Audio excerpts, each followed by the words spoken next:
നമ്മൾ റെസ്റ്റോറൻറ്റ് സ്റ്റൈലിൽ അതേ ടേസ്റ്റിൽ നമ്മൾ പെർഫെക്റ്റ് ആയിട്ട് നമുക്ക് ഉണ്ടാക്കാൻ പറ്റുന്ന വെജ് ഫ്രൈഡ് റൈസാണ് ഞാൻ ഉണ്ടാക്കാൻ പോകുന്നത്.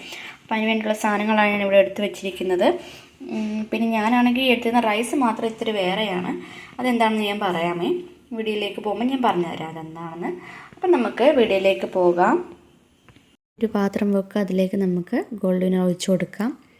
ഇതൊക്കെ ഒന്ന് ചൂടായി വരട്ടെ. ഈ എണ്ണയൊക്കെ ഒന്ന് ചൂടായി വരുന്ന സമയത്ത് നമുക്ക് ഇതിൻ്റെ അകത്തേക്ക് നമ്മുടെ ക്യാരറ്റ് അരിഞ്ഞ് വെച്ചതും പിന്നെ ബീൻസും ഇത്രയും കൂടി ഇട്ട് കൊടുത്ത് നമുക്ക് നന്നായിട്ടൊന്ന് ഇളക്കി കൊടുക്കണം.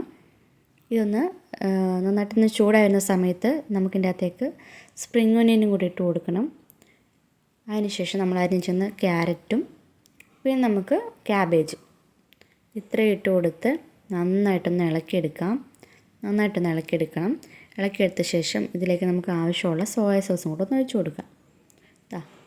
ഇത്രേ ആവശ്യമായിട്ടുള്ളൂ.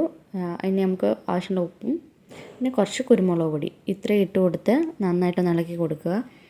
ഇതൊന്ന് ചെറുതായിട്ട് വാഴ വരുന്ന സമയത്ത് നമുക്കിനി നമ്മൾ നമ്മുടെ റൈസ് ഇട്ട് കൊടുക്കാം. ഞാൻ റൈസ് വേവിച്ച് ഫ്രിഡ്ജിൽ വെച്ചിട്ടുണ്ടായിരുന്നു. ഞാൻ എടുത്തിരുന്ന റൈസ് എന്ന് പറയുന്നത് നെയ്ച്ചോറിൻ്റെ റൈസാണ്. റെസ്റ്റോറൻറ്റ് സ്റ്റൈലിൽ കിട്ടുന്ന അതേ ടേസ്റ്റിന് ഈ റൈസും ഉപയോഗിച്ചാൽ നമുക്ക് കിട്ടുന്നുണ്ട്. പിന്നെ കുറച്ച് പഞ്ചസാരയും കൂടി ഇട്ട് കൊടുക്കുന്നുണ്ട്. നല്ല ടേസ്റ്റാണ്, വേറെ വ്യത്യാസമൊന്നും തോന്നില്ല. നമ്മൾ ഫ്രൈഡ് റൈസ് കഴിക്കുന്ന അതേ ടേസ്റ്റ് തന്നെ ഈ റൈസിനും കിട്ടുക. അപ്പോൾ ബാക്കി എല്ലാം മിക്സ് ചെയ്തതിന് ശേഷം ബാക്കിയുള്ള റൈസും കൂടി മണ്ടിലേക്ക് ഇട്ട് കൊടുക്കുന്നുണ്ട്. ഞാൻ ഇതെല്ലാം കൂടി ഇട്ട് കൊടുത്ത് നന്നായിട്ട് ഇളക്കി എടുക്കുക. അപ്പോൾ ഇത്രയേ ഉള്ളൂ, സിമ്പിളായിട്ട് ഉണ്ടാക്കാം. ടേസ്റ്റൊക്കെ സെയിമാണ്, നല്ല ടേസ്റ്റാണ്, എളുപ്പത്തിൽ ഉണ്ടാക്കിയെടുക്കാം. അപ്പോൾ വീഡിയോ ഇഷ്ടമെങ്കിൽ ലൈക്ക് ചെയ്യാനും സബ്സ്ക്രൈബ് ചെയ്യാനും മറക്കല്ലേ.